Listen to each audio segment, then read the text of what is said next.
السلام علیکم ورحمۃ اللہ وبرکاتہ۔ بسم اللہ الرحمن الرحیم، والصلاة والسلام علی رسولہ الکریم وعلی آلہ وصحبہ اجمعین، اما بعد۔ اللہ تعالیٰ نے انبیاء کو بھیجا کہ وہ زندگی گزارنے کا طریقہ بتاتے تھے۔ میں نے 2-3 دن پہلے بتایا تھا کہ ہر مخلوق اپنی زندگی کا طریقہ انڈے سے نکلتے ہی اسے معلوم ہوتا ہے، ماں کے پیٹ سے نکلتے ہی اسے معلوم ہوتا ہے، لیکن انسان جاہل پیدا ہوتا ہے، اسے سیکھنا پڑتا ہے۔ تو انسانوں کو سکھانا اتنا عظیم کام ہے، اس کے لیے اللہ نے 1,24,000 انبیاء کو بھیجا۔ انبیاء انسانیت کے معراج ہوتے تھے، تو وہ ایک نمونہ آئیڈیل ہوتے تھے، اس کو فالو کیا جاتا تھا۔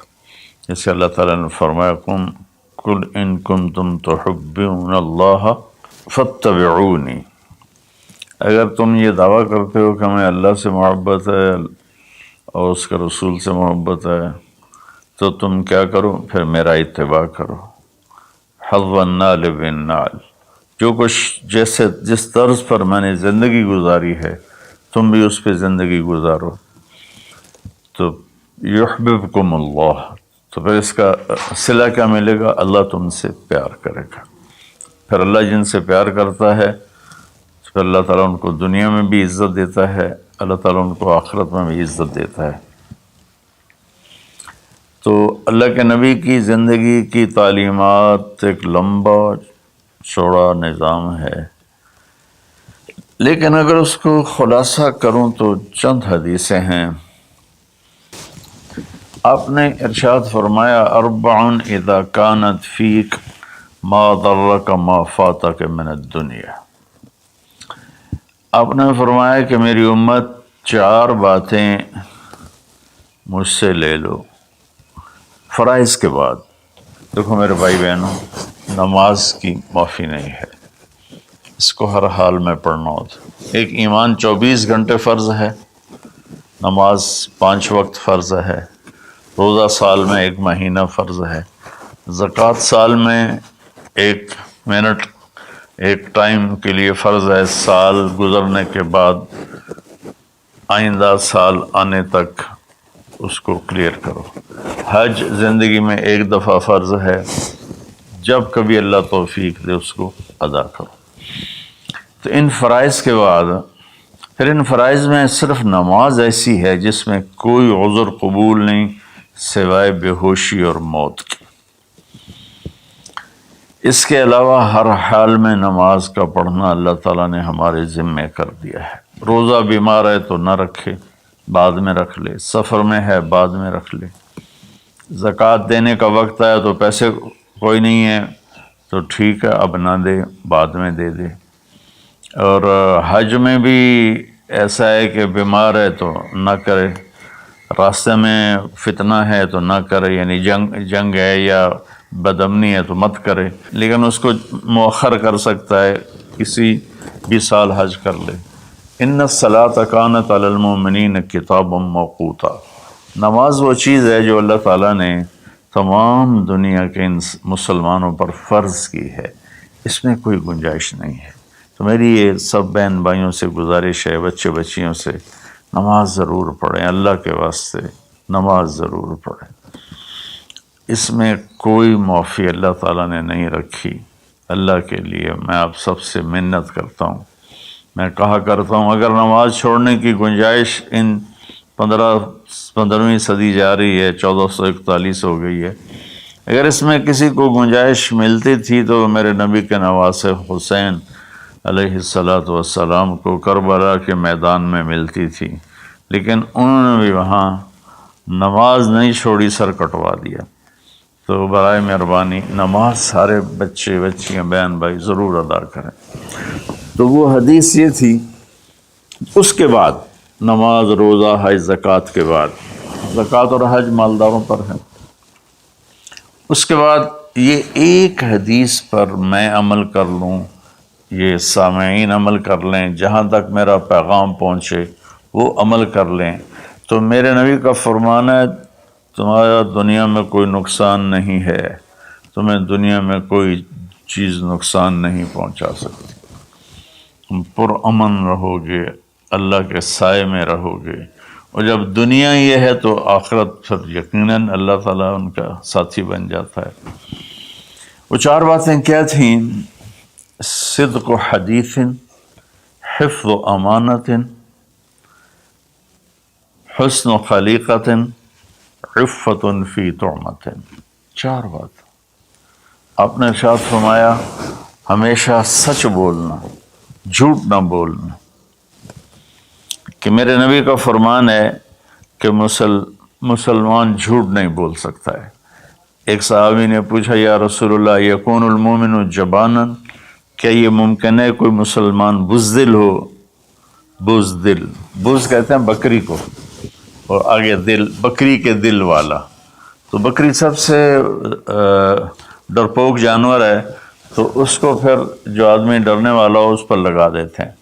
تو کیا ہو سکتا ہے کہ کوئی ایمان والا بزدل ہو؟ آپ نے کہا ہاں، بخیل ہو، کنجوس، اور شوم جس کو ہم پنجابی میں کہتے ہیں، پشتو میں بھی کہتے ہیں شوم، تو کیا شوم ہو سکتا ہے؟ میں نے کہا ہاں۔ پھر پوچھا جھوٹ بول سکتا ہے؟ کہا نہیں یا رسول اللہ۔ آپ نے کہا نہیں میرے بھائی، میرا امتی جھوٹ نہیں بول سکتا۔ پہلی حدیث آپ نے فرمائی کہ مسلمان کی پہلی زندگی کی پہلی بات یہ ہے کہ جھوٹ نہ بولے۔ الصدق ینجی والکذب یہلک، سچ نجات دیتا ہے، جھوٹ ہلاک کرتا ہے۔ میرے نبی تشریف لے جا رہے تھے مدینے سے باہر، تو آواز آئی یا رسول اللہ۔ آپ نے دائیں بائیں دیکھا تو کوئی نظر نہیں آیا۔ اب چلنے لگے تو پھر آواز آئی یا رسول اللہ۔ پھر آپ نے دائیں بائیں دیکھا، کوئی نظر نہیں آیا۔ پھر آواز آئی یا رسول اللہ، تو پھر آپ کی نظر پڑی، ایک ہرنی آپ کو پکار رہی تھی یا رسول اللہ۔ سبحان اللہ۔ ان کے آپ تشریف لے گئے تو وہ رسی سے بندھی ہوئی تھی چارپائی کے ساتھ۔ کہنے لگے یا رسول اللہ، میرے چھوٹے چھوٹے بچے ہیں، وہ بھوک سے مر رہے ہوں گے، آپ مجھے چھوڑ دیں، میں ان کو دودھ پلا کے واپس آ جاؤں گی۔ اللہ،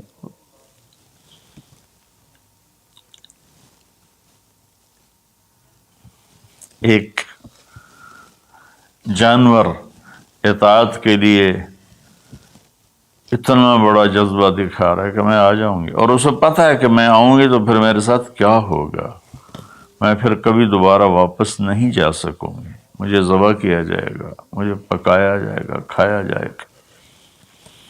آپ نے فرمایا اب تو پرائی ہے، امانت ہے، میں تجھے کیسے چھوڑ دوں، اور اگر تو واپس نہ آئی تو پھر اس کی کیا گارنٹی؟ انہوں نے کہا یا رسول اللہ، اگر میں واپس نہ آؤں تو مجھے وہ عذاب ہو جو اللہ کے نافرمان بندوں کو ہوتا ہے، مجھے وہ عذاب ہو آخرت میں جہنم کا۔ تو آپ نے اس کی رسی کھول دی اور وہ توڑ لگا دی اس نے، اور آپ وہیں تشریف فرما ہو کے۔ دیر ہوتی چلی گئی تو آپ کی تشویش بڑھتی گئی۔ وہ جو مالک مکان تھے وہ بھی نہیں موجود تھے، کہیں باہر ہوں گے۔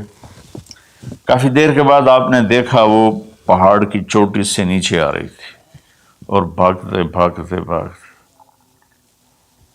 میرے نبی کے قدموں میں آ کے سر رکھ دیا، یا رسول اللہ میں حاضر ہوں۔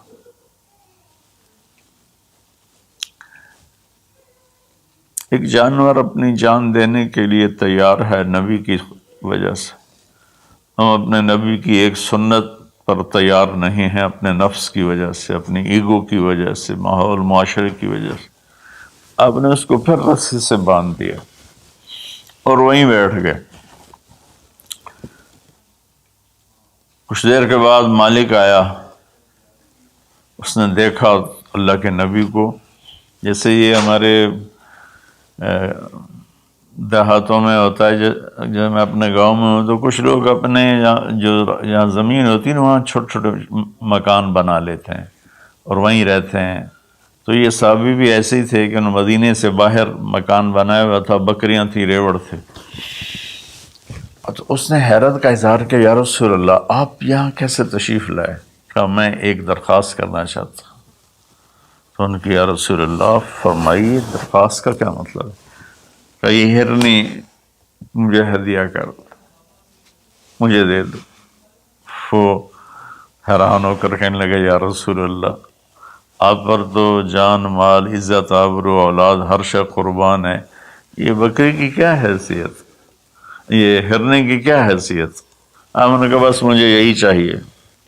سبحان اللہ۔ تو آپ نے بکری کی ہرنے کی رسی کو کھولا، کہا الحقی بے اولادک بے اہلک، کہ ہرنی جاؤ اور اپنے بچوں سے مل جاؤ۔ اس نے ایک چھلانگ لگائی، الصدق ینجی والکذب یہلک، سچ نجات دیتا ہے، جھوٹ ہلاک کرتا ہے۔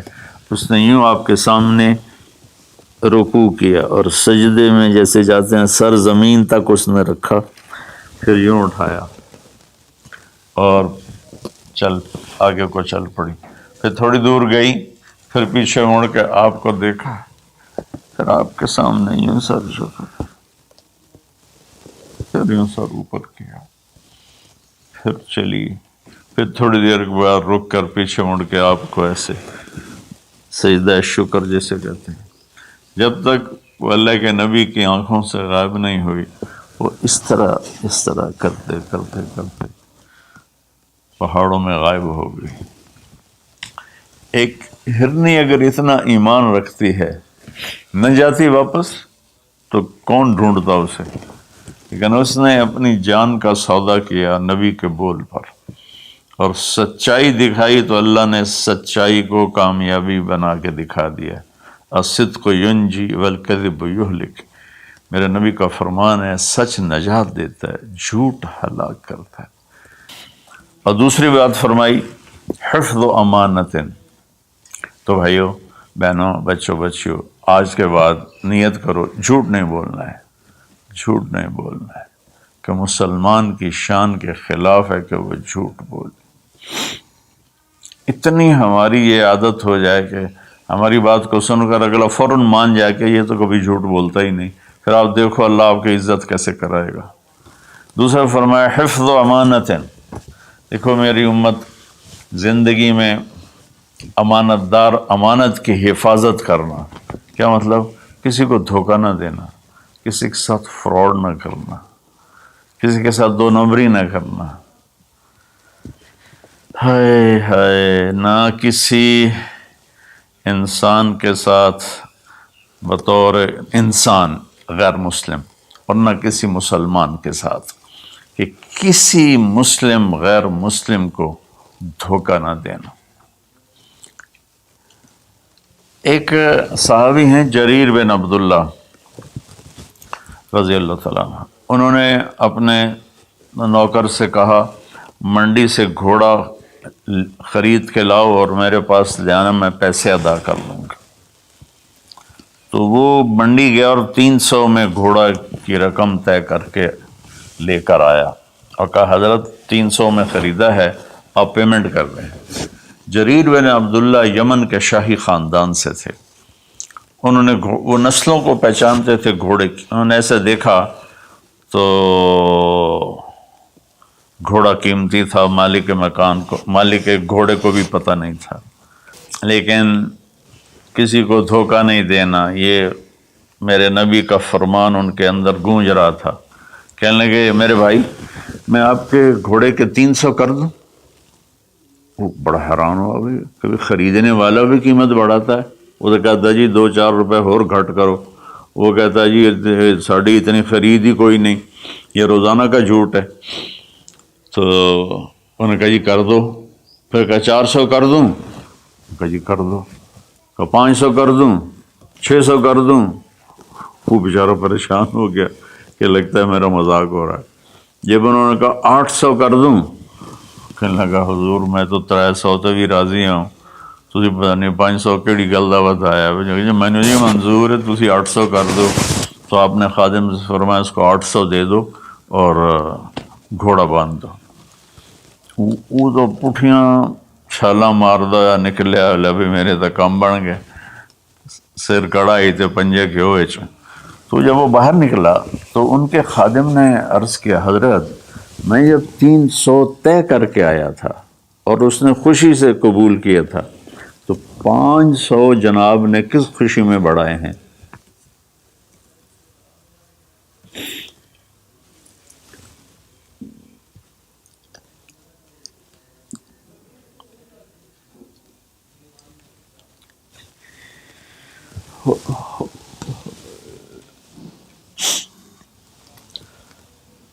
تو آپ نے فرمایا کہ میرے دوست اس کا گھوڑا 300 کا نہیں تھا، 800 کا تھا، اسے اپنے گھوڑے کی قیمت کا خود بھی پتہ نہیں تھا، تو میں 300 میں لیتا تو یہ دھوکہ ہوتا، اور میں نے اپنے نبی کے ہاتھوں میں ہاتھ دے کر عہد کیا تھا، میرے نبی نے مجھ سے فرمایا تھا جریر زندگی بھر کسی کو دھوکہ نہ دینا، سب کی خیر خواہی چاہنا۔ دوسری صفت میرے نبی نے فرمایا حفظ و امانت، کسی کو دھوکہ نہ دینا۔ کتنے لوگ لٹ گئے دھوکے بازوں کے ہاتھوں، گھر بک گئے، بچیوں کے زیور بک گئے، جعلی کاغذات بنا کر مکانوں پہ قبضہ ہے، زمینوں پہ قبضہ ہے، اور عدالتوں میں سٹے لے کر۔ دوسری صفت میرے نبی نے فرمایا حفظ و امانت ہے۔ آپ نے فرمایا یتب المومن علی الخصال کلہا الا الکذب والخیانہ، کہ میرا امتی ہر گناہ کر سکتا ہے، 2 کبھی نہیں کرے گا، ایک دھوکہ کبھی نہیں دے گا، ایک جھوٹ کبھی نہیں بولے گا۔ تو آج رمضان کے مبارک مہینے میں 2 باتیں طے کر رہے ہیں، جھوٹ نہیں بولنا ہے، فراڈ نہیں کرنا ہے، دھوکہ نہیں دینا ہے، دیانتداری سے کام کرنا ہے، چاہے تاجر ہے، بزنس مین ہے، ریڑھی والا ہے، ٹانگے والا ہے، جہاز والا ہے، نیچل سے لے کر اوپر کی سطح تک ہر جگہ دھوکہ دینے کے موقع ہوتے ہیں، یہ کام نہیں کرنا، دیانتداری سے کام کرنا ہے۔ تیسرا فرمایا حسن خلیقت، اپنے اخلاق اچھے کرنا، اپنے بول کو میٹھا کرنا۔ میرے نبی نے فرمایا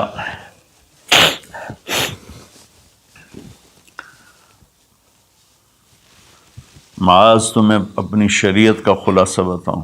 ان کا یا رسول اللہ فرمائیں۔ تو آپ ذرا میری اس سچویشن کو غور سے دیکھنا، آپ نے یوں نہیں پکڑا، آپ نے یوں پکڑا جیسے کاٹا جا رہا ہو، کاٹا جا رہا ہو، یوں کر کے پکڑا اور کہا کہ امسک علیک لسانک، معاذ زبان کی حفاظت کرنا۔ تو انہوں نے عرض کی یا رسول اللہ زبان کے بول پر بھی ہماری پکڑو گی؟ کہا تیرا بھلا ہو، سب سے زیادہ جہنم میں جانے والے غلط زبان والے ہوں گے۔ تو ہم نے اپنے بچپن میں دیکھا اتنا خاندان آپس میں جڑا ہوا تھا کہ ان میں سے سوئی نہیں گزرتی تھی، بڑے چھوٹوں کے آگے، چھوٹے بڑوں کے آگے، ایک عجیب ماحول بچپن میں دیکھا ہے 60 کی دہائی میں۔ تو پھر جب زبانیں تند و تیز ہوتی گئیں، تربیت ختم ہوتی گئی، خاندان بکھر گئے، والدین ماں باپ میں فاصلے پیدا ہو گئے، بھائی بہنوں میں فاصلے پیدا ہو گئے، قریبی اور دور کے رشتوں میں فاصلے پیدا ہو گئے، خاندان ٹوٹ گئے۔ تو میری گزارش ہے کہ اپنے اخلاق اچھے اخلاق کی انتہا حیا ہے۔ حیا اچھے اخلاق کا سب سے اوپر والا درجہ ہے۔ حیا وہ حضرت عثمان رضی اللہ تعالیٰ عنہ، حضرت ابوبکر تشریف لائے، ہمارے نبی یوں کر کے بیٹھے تھے، یوں، یہ پنڈلی جو ہے نا ننگی تھی، تو ابوبکر تشریف لائے، باہر سے آواز دی کہ جی آ جاؤں، تو آپ نے کہا آ جاؤں، اب اسی طرح بیٹھے رہے۔ پھر حضرت اٹھ کے چلے گئے تو حضرت عمر رضی اللہ تعالیٰ عنہ علیہ السلام تشریف لائے، تو انہوں نے پوچھا یا رسول اللہ میں آ جاؤں؟ آپ نے کہا آ جاؤ، آپ ایسے ہی بیٹھے رہے جیسے آپ مجھے دیکھ رہے ہیں۔ آپ شلوار نہیں پہنتے تھے، دھوتی پہنتے تھے، تو تھوڑی دیر کے بعد باہر سے آواز آئی حضرت عثمان کی کہ یا رسول اللہ میں اندر آ جاؤں؟ حضرت عثمان رضی اللہ تعالیٰ عنہ تیسرے خلیفہ علیہ الصلاۃ والسلام، تو آپ نے اپنی چادر کو ایسے کیا اور یوں سیدھے ہو کر ایسے بیٹھ گئے۔ آپ نے کہا آ جاؤ۔ وہ آ گئے۔ تو جب وہ اٹھ کے چلے گئے تو ام عائشہ رضی اللہ تعالیٰ عنہ علیہ السلام یہ سارا منظر دیکھ رہی تھی۔ تو آپ نے پوچھا یا رسول اللہ، وہ میرے والد آئے آپ ویسے ہی بیٹھے رہے، عمر آئے آپ ویسے ہی بیٹھے رہے، جب عثمان آئے تو آپ نے کپڑا بھی ٹھیک کیا اور چوکڑی مار کے بیٹھ گئے، اس کی کیا وجہ ہے؟ کہا عائشہ عثمان بڑے حیا والا ہے، یہ اتنے حیا والا ہے کہ اس سے فرشتے بھی حیا کرتے ہیں، تو میں کیوں نہ کروں؟ اگر میں اس طرح ہوتا تو وہ مجھے دیکھ کے ویسے ہی واپس چلا جاتا، وہ ایسے حیا والا ہے۔ تو تیسری بات وہ ہے کہ ہمارے دلوں میں سب سے محبت سے رہنا سیکھیں، پیار سے رہنا سیکھیں، اپنے اخلاق کو ٹھیک کریں، زبان کا بول میٹھا، دل کا جذبہ سچا۔ تو اس اور حیا پاک نام، کبھی کسی غیر محرم پہ نظر پڑے تو آنکھ نیچی ہو جائے۔ اور اپنی بچیوں سے بھی کہتا ہوں کہ اپنے آپ کو کور کر کے چلو، تو حیا سے ایمان مکمل ہوتا ہے۔ اور چوتھی بات ہے عفت فی طعمۃ، کہ رزق حلال کمانا۔ رزق حلال کے بارے میں فرمایا من امسا کالم بعمل یدہ امسا مغفور لہ، جو صبح سے شام تک حلال کمانے میں تھکتا ہے اس کے اس دن کے سارے گناہ معاف ہو جاتے ہیں۔ میرے نبی نے فرمایا جس نے دنیا کو طلب کیا، من طلب الدنیا حلالا، رزق حلال، سعیا علی اہلہ، بچوں پر خرچ کرنے کے لیے، تعطفا علی جارہ، غریب پڑوسیوں پر خرچ کرنے کے لیے، استعفافا عن المسألہ، اور ہاتھ پھیلانے سے بچنے کے لیے۔ جو آدمی رزق حلال ان چار چیزوں کی وجہ سے کمائے گا، اللہ تعالیٰ قیامت کے دن اسے اس طرح اٹھائیں گے اور اللہ سے ایسی ملاقات ہوگی کہ اس کا چہرہ 14ویں کی رات کی طرح چمکتا ہوگا، صرف رزق حلال۔ کئی گناہ ایسے ہیں جو عبادت سے معاف نہیں ہوتے، وہ رزق حلال میں تھکنے سے معاف ہوتے ہیں۔ سعد بن معاذ بیٹھے ہوئے تھے ایسے کر کے آپ کی محفل میں، تو آپ کی نظر پڑی ان کے ہاتھوں پر، ہتھیلی پر، تو اس میں نشان تھے، مزدور کسی چلاتے ہیں تو نشان پڑ جاتے ہیں۔ تو آپ نے کہا سعد یہ کیا ہے؟ کہ یا رسول اللہ مزدوری کرتا ہوں بچوں کے لیے اپنے باغ میں، تو وہ میرے ہاتھ سخت ہو گئے۔ تو آپ متوجہ تو ہوں گے انشاءاللہ۔ آپ نے ان کا ہاتھ پکڑا یہاں سے اور یہ دیکھیں ایسے بوسہ لیا، پھر کہا بچوں کو حلال کھلاتے ہوئے جو ہاتھ ایسا ہو جائے گا اس پہ جہنم کی آگ حرام ہو جائے گی۔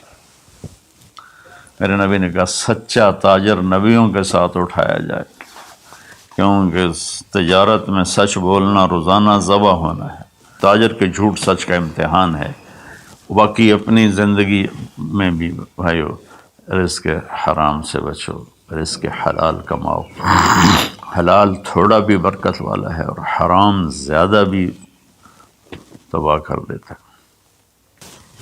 اپنی بات کو میں خلاصہ کر کے، سچ بولنا ہے، صدق و حدیث، جھوٹ نہیں بولنا، حفظ و امانت، دیانتداری سے کام کرنا ہے، دھوکہ نہیں دینا، حسن و خلیقت، اچھے اخلاق بنانے ہیں، حیا والا بننا ہے، میٹھے بول والا بننا ہے، عفت فی طعمت، رزق حلال کھانا ہے۔